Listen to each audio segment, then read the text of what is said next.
Galera do Papo de Fã, hoje o programa tá imperdível e especial. Vai ter um bate-papo super bem-humorado, vamos falar de reflexões, de religião, de fé, de piadas, com ele, o mito da internet e dos templos de todo o Brasil. Cláudio Duarte estará aqui conosco em alguns instantes para levar a você um pouco de alegria, muita informação e conhecimento. Acompanhe comigo e esteja conosco no nosso Papo de Fã com Cláudio Duarte. Ser cooperador da sua empresa, você pede para essa pessoa preencher um quê? O quê? O quê?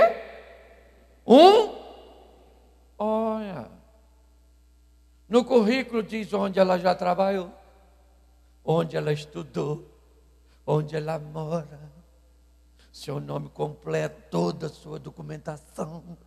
E você pede tudo isso de uma pessoa que você pode mandar embora a hora que você quiser.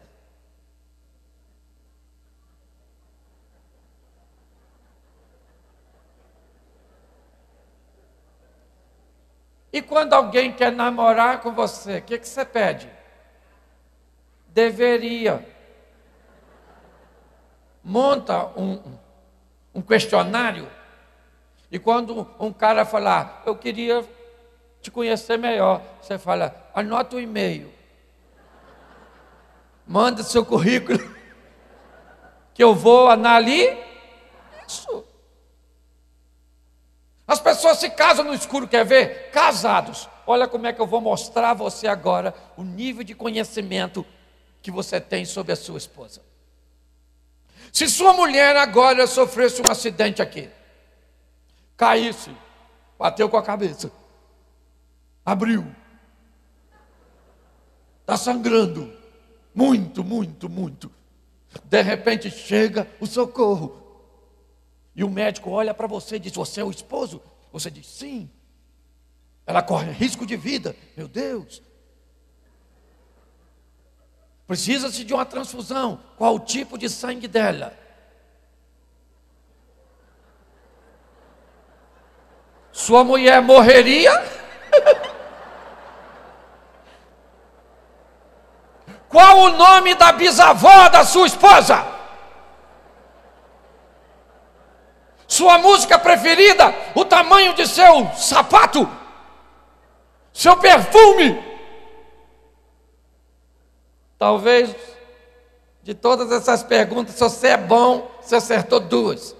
Galera do Papo de Fã, com muito orgulho que estamos recebendo aqui hoje, pastor Cláudio Duarte. Muito obrigado pela sua participação aqui conosco, tá? Pastor, vamos conhecer um pouquinho da sua história. A primeira curiosidade é o seguinte, você que achou a internet para crescer profissionalmente ou a internet que te achou nas suas apresentações? A internet que me achou. Eu confesso a você que até hoje, eu, ao não ser o Instagram, né, eu nunca postei um vídeo em nenhuma, né, em nenhum outro local, a não ser no Instagram. Então foi a internet que me achou. Ser uma figura pública de renome nacional era um projeto na sua vida ou não? Isso foi uma consequência do trabalho desenvolvido desde 92, quando o senhor começou, né? Na verdade o que acontece é o seguinte, na época que eu comecei, não existia nem internet. Então alguém para tomar uma projeção nacional, inevitavelmente ela precisaria da televisão, certo? Um meio extremamente caro, inacessível para as pessoas serem reconhecidas. Então eu confesso a você que eu não tinha a mínima pretensão de ter o reconhecimento, certo? De ter a aceitação, a notoriedade, porque esse mundo, né, de reconhecimento através da internet, ele não existia quando eu comecei. E essa forma de trabalhar, como que as pessoas, como que o senhor denomina isso? É um stand-up gospel? É uma palestra? Como que funciona o seu trabalho hoje?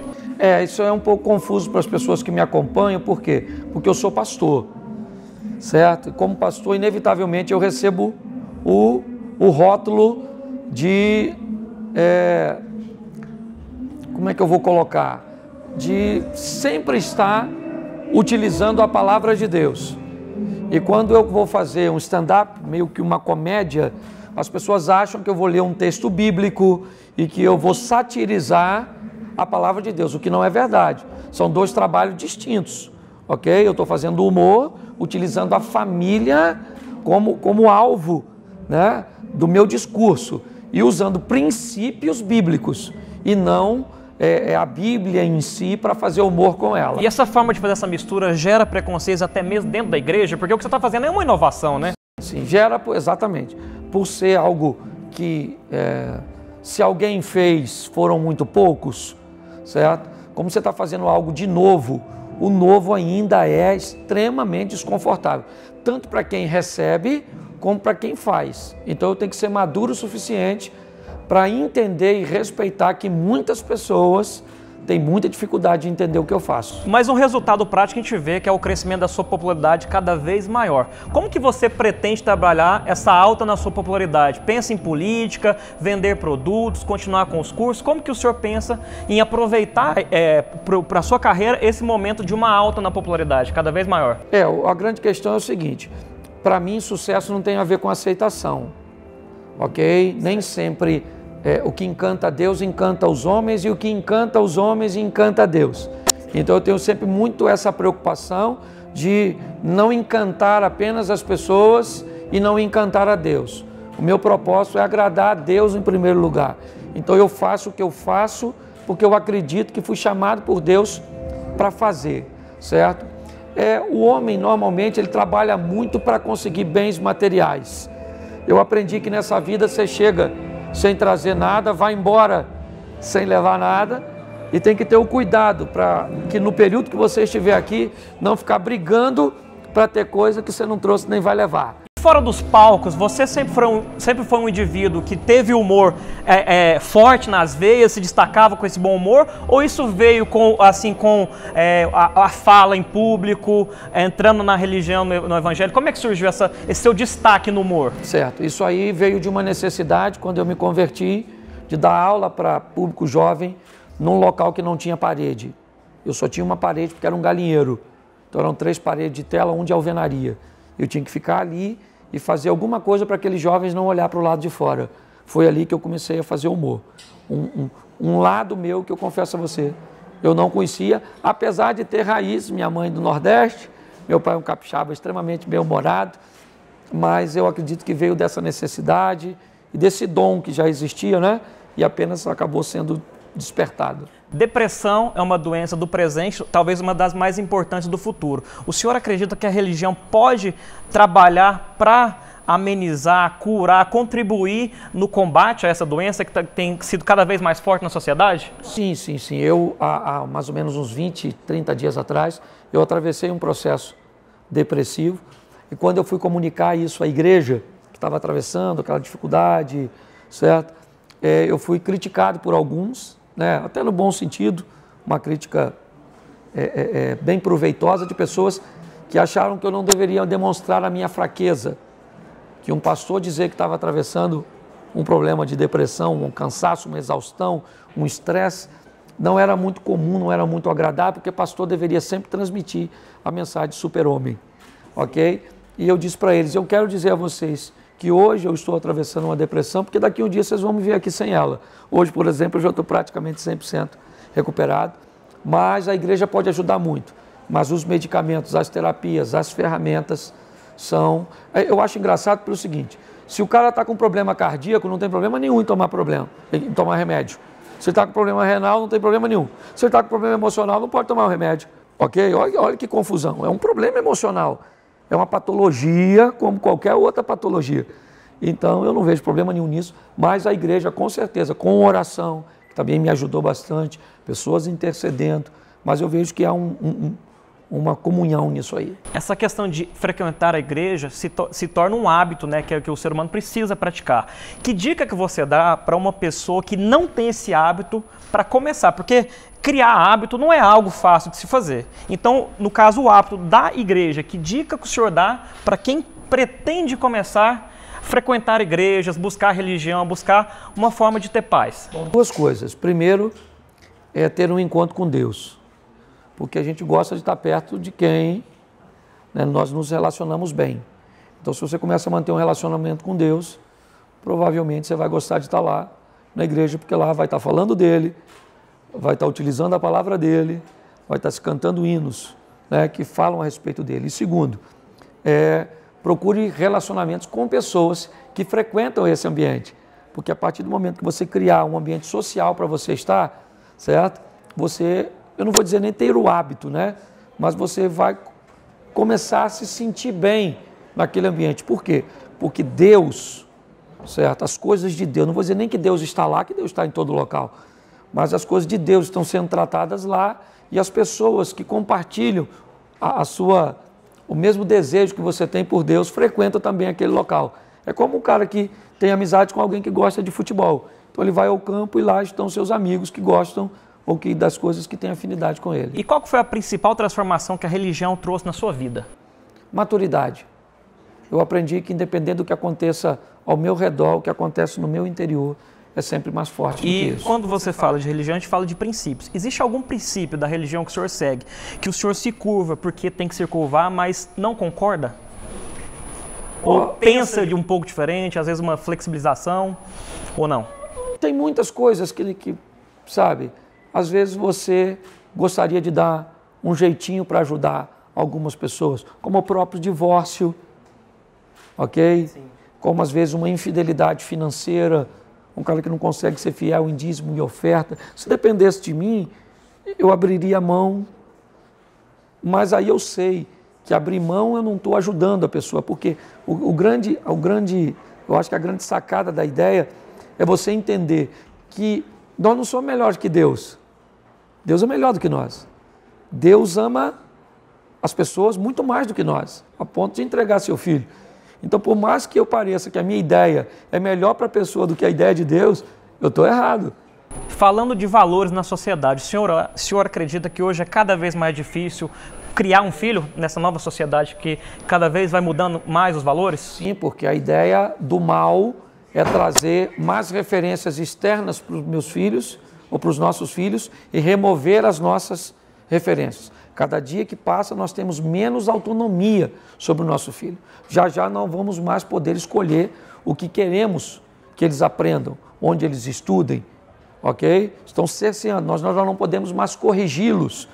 É desconfortável você corrigir um filho ou estabelecer para ele, certo? Uma diretriz que você foi criado nela e lá fora alguém ensina outra coisa. Então, hoje está sendo bem difícil. Casamento, que é um assunto que o senhor tem propriedade para falar, você acha que nessa questão de mudança de valores, o casamento hoje ele perdeu um pouco do peso ou da credibilidade do como era antigamente ou não? Não.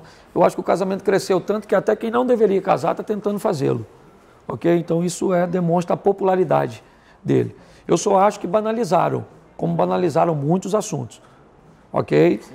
Então hoje as pessoas já entram dizendo assim, mas você não avaliou direito. Não, mas eu quero ser feliz. Como se o casamento fosse transformar uma pessoa infeliz em feliz. Então elas nutrem uma expectativa que é bem folclórica de um relacionamento. Então essa banalização tem afetado muito. Você acha que a sua religião sofre algum tipo de estigma da sociedade? Sofre por causa dos ativistas extremistas, desequilibrados, que tem em todos os segmentos e não apenas na minha religião. Onde eles estão sempre traz um peso negativo para qualquer tipo de instituição. Sim ou não? Claro que não, um lar legal desse, organizado. Só que quando ela for casar, ela tem que procurar um menino treinado em qual escola? Uma próxima da dela. Aí ela se apaixona por um menino treinado na casa da mãe Joana. Aquele cara que tira a cueca assim, joga no chão, pega com os 2 dedos assim, ó. E faz assim, ó. Tudo jogado. O cara toma a água quase toda e deixa a garrafa na geladeira com 1 dedo. Eu acho que ele é parente da formiga que vai tomar água depois, ou do passarinho. E ela fica louca. Tem algo de errado ele fazer isso, sim ou não? Claro que não. Esse é o hábito da casa da mãe. Só que ele deveria casar com a mulher treinada onde? Na casa da mãe Joana. Porque ele faz assim com a cueca e ela faz assim com a cabeça. Não é verdade? E está tudo certo. Ministrar palestra ou culto? Qual você prefere? Culto. Culto. Falar ou ouvir? Ouvir. Ler ou assistir? Assistir. Aprender ou ensinar? Aprender. Polemizar ou ficar em cima do muro? Polemizar. Fãs ou fiéis? Fiéis. Estudar ou trabalhar? Trabalhar. Cair na estrada ou ficar em casa? Ficar em casa. Ser tietado ou não ser tietado? Ser tietado. Perde um dia só no ano, colocando, isso aqui é o aniversário dela. Flor, vou mandar essa. Esse aqui, o dia que nós começamos a namorar, vou mandar essa. Isso aqui no dia que eu dei o primeiro beijo. Está parecendo kit gay? Não, na verdade, sai fora. Mas não custa nada. O problema é que as pessoas esperam que as outras façam o que elas nunca disseram que, mas elas nutrem a expectativa de que seja feito. Então, quando eu vou tentar ajudar alguns casais, que eles me contam o problema, eu desculpo que eles não têm problema. Eles têm muita imaturidade. Certo? Então, se você está aqui e ainda está casado, eu vou dar uma notícia para tu e vou te dar uma palavra profética, que eu tenho autoridade para falar isso. Meu pai casou 8 vezes, eu estou no primeiro casamento com a mesma mulher faz 26 anos. Você está entendendo? E quero ir até que a morte o separe, de preferência com a morte dela, lógico. Mas eu quero ir até o finalzinho, ainda quero sepultá-la. Deixa eu falar uma coisa para você que é casado. Se você concordar, eu queria que você dissesse amém. Eu declaro que você é casado para sempre. Isso. Pastor, eu estou no 2º casamento. Pois é, você não tinha encontrado comigo. Eu não posso mudar seu passado. Eu posso influenciar seu futuro. É assim que funciona. Então, se você olhar a escola da pessoa, o que esse cara sabe sobre dinheiro? O que ele sabe sobre companheirismo? O que ela sabe sobre ser mãe? Sobre ser amiga? Sobre ser amante? Sim, querido. Porque casamento, até para levar a família adiante, tem que ter muito sexo. A gente vai falar de sexo na igreja, os outros ficam doidos. Menino, vai ler a Bíblia. Que é isso, meu irmão? Abraão estava com 100, pegou Sara com 90. Gente, um cara que pega uma mulher de 90, o cara tem que ser pai da fé, não é verdade? Da Fá, do Fi, da família, do F, tudo. Pelo amor de Deus, isso é quase um abuso. E hoje uma garotada de 20, 30 que não pega ninguém. Vai ler a Bíblia, meu filho. O segredo da felicidade a dois é? Ser um só. A vida de casado me ensinou Que é difícil. a minha maior mudança depois que virei pastor foi De casa. o que eu tive mais dificuldade para entender nessa vida foi Deus. o maior sermão que eu já paguei foi quando o sermão que eu já preguei. isso. Foi quando? Eu acho que foi o meu primeiro. Foi ruim demais. O que me tira do sério é Corrupção. dos pecados capitais, o mais difícil de não cometer é Não matar. uma oportunidade que perdi na vida foi Eu nunca perdi não, irmão. nunca perdeu? Oportunidade para mim, ela apareceu, eu pego. E ela vai para casa. Agora acabou. Chega. Quando ela chega lá, ela desabafa com quem? Com a mãe, com os irmãos, liga para as amigas, e chora. E ele liga para o amigo, para, não sei o quê, toma um negócio, e calma. Dia seguinte, quem é que vai lá? Ele, na casa dela. Porque mágoa de homem cola com cuspe. Mágoa de mulher, eu quero saber com o que descola. Aí, lá vai ele na casa dela, ó. Passa um óleozinho de peroba. E ela já deixou um recado para a mãe, qual é? Se ele chegar aqui, eu não tô! E durante o dia todo, qualquer barulho que ela escutava, esperando ele. Aí ele chega, aí ela olha. Olha lá, mãe, olha lá. Aquele nojento. Acabou mesmo. Casamento gay. Contra. Isenção tributária para templos. A favor. Dízimo. A favor. Foro privilegiado. Contra. Pena de morte. Contra. Adoção por casal homossexual. Contra. Flanelinhas. Contra. Descriminalização do uso de drogas. A favor. Clonagem humana. Contra. Estado laico. A favor. Fim das torcidas organizadas. Não sou contra. Contra. Terceira guerra. A favor, desde que ela seja no mundo espiritual. Volta da ditadura. Não, eu sou contra. Limitação legal do número de filhos que a família pode ter. A favor. Estatuto do desarmamento. A favor. Reforma da Previdência. A favor. Aborto. Contra. Camisinha. Contra. Redução da maioridade penal. A favor. Limitação das atividades de drone.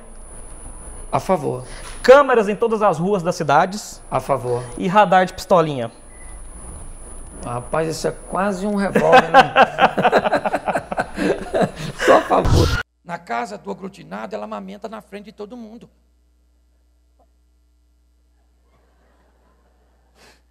O aglutinado olha aquilo, a comida voando, as crianças correndo.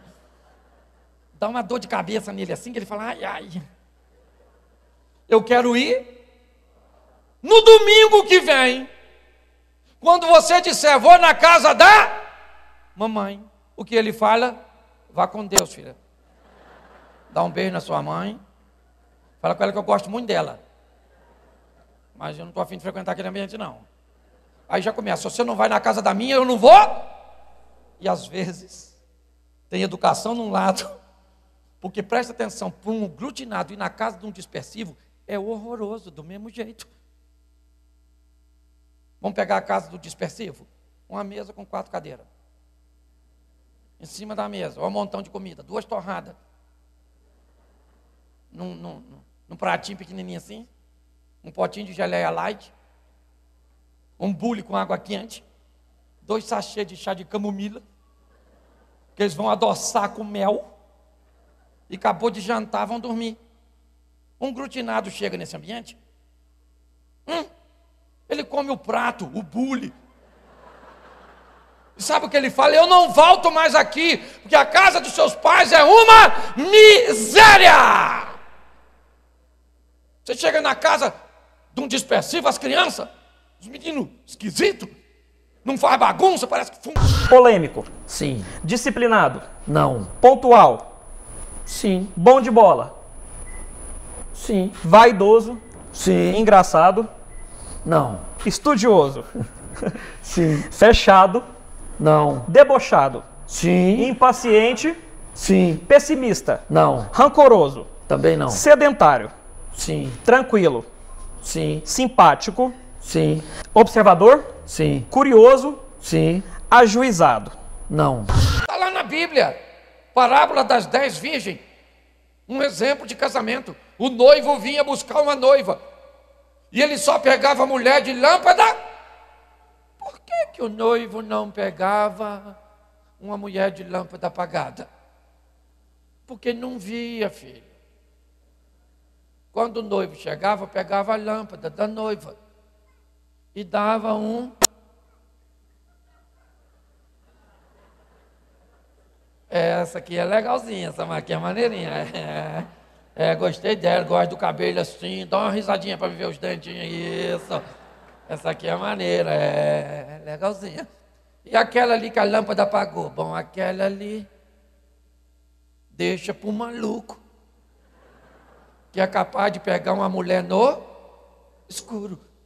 Sabe qual é o problema? A maioria das pessoas se casam no... E a Bíblia diz, não faça isso.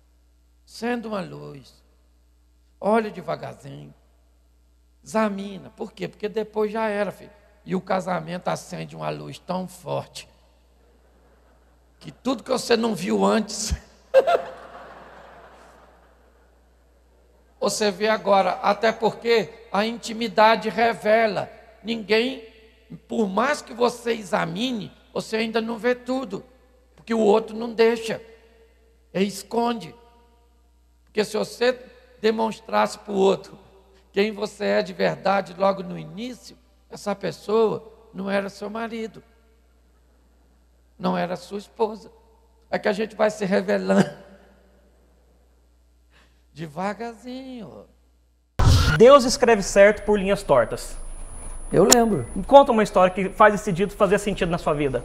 Que Deus escreve certo por linhas tortas? Isso.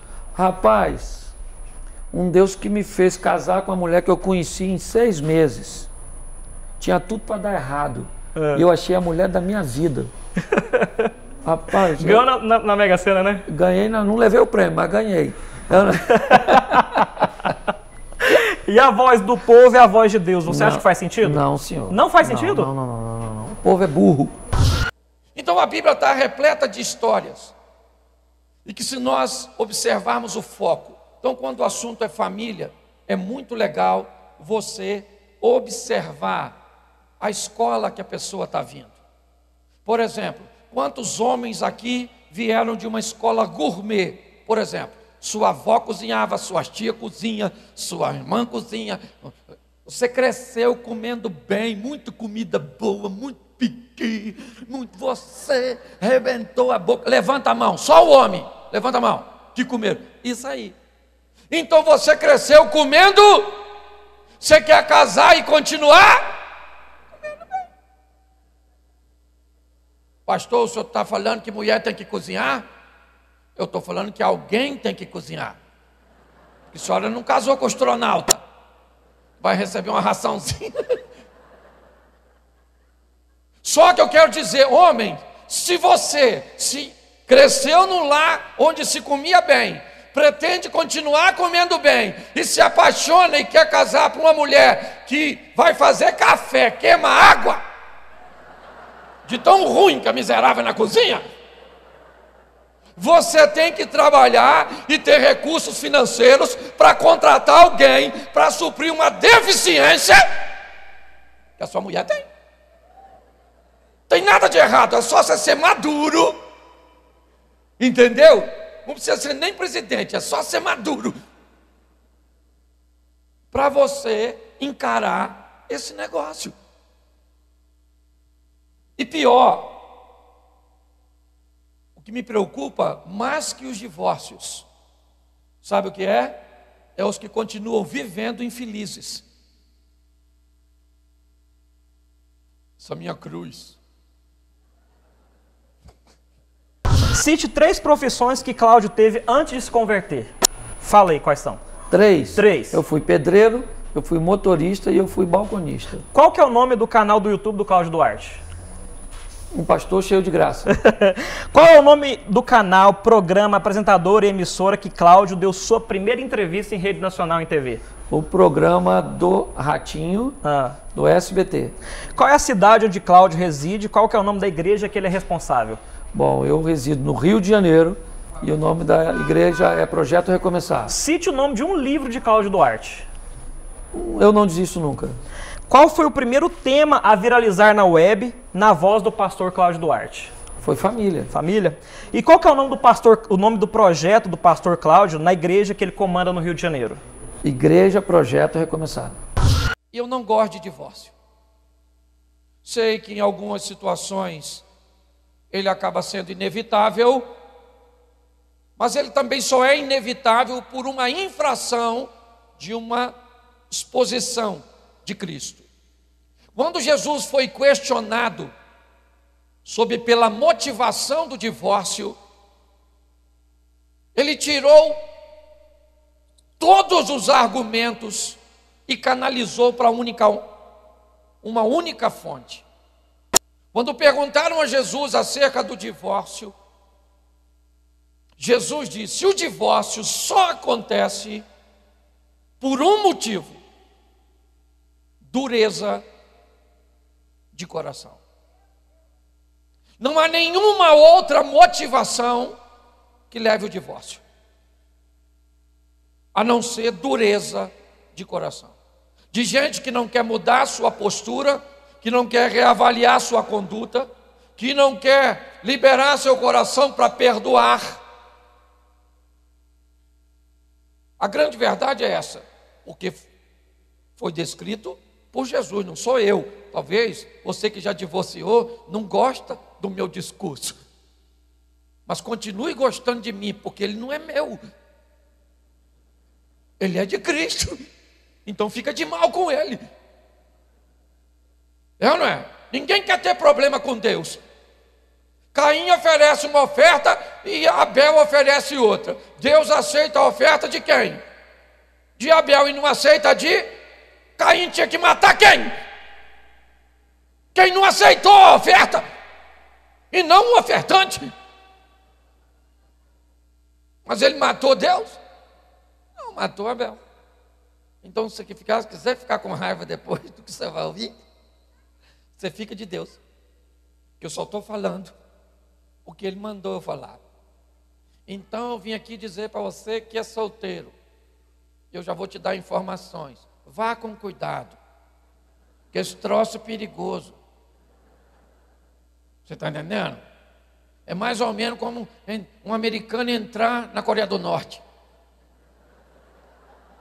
É perigosíssimo, a possibilidade de você sair vivo é quase nenhum. Então esse foi o nosso Papo de Fã com o pastor Cláudio Duarte. Pastor, então eu deixo aqui para você o nosso encerramento. Todas as perguntas que nós fizemos aqui hoje foram os seus fãs que enviaram para nós. Legal. Então deixa um recado para os seus fãs aqui no nosso Papo de Fã, porque tudo que está aqui são os seus fãs querendo saber. Ok, eu quero agradecer a todos, certo? Muito obrigado pela admiração, pelo respeito. Sei que às vezes não é fácil, né, caminhar comigo, às vezes vocês entram em determinadas enrascadas por posicionamento meus, mas continue principalmente orando para que Deus conserve aquilo que Ele tem me dado. Um grande abraço a todos, eu também admiro muito vocês.